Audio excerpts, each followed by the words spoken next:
మనతో కలిసి మన మధ్యన జీవించిన నిలువెత్తు దేవుడు. లక్షలాది పుస్తకాలు చదివి సారము గ్రహించి పుడమి పైన నరుడిగా నడిచిన గ్రంథాలయం.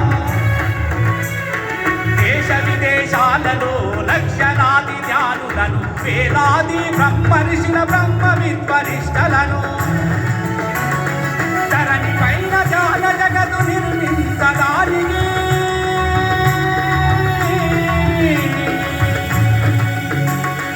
ధరణి పైన జాల జగదు నిర్మించడానికి జ్ఞాన జగదు గురువులను తయారు చేసిన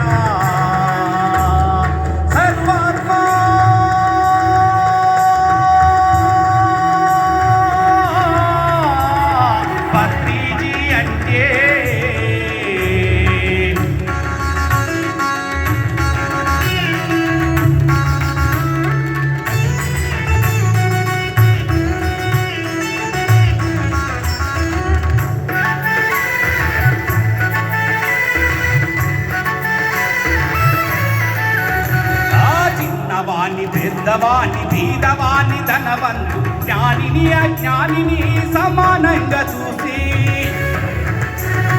శ్వాస మీద ధ్యాస అంటూ ధ్యానము బోధించి నీ శ్వాసే నీ గురువని గుర్తు ఎరుక చెప్పి శాకాహారమే మనిషికి సరి అయినది అంటూ తానే వండి వడ్డించి తినిపించి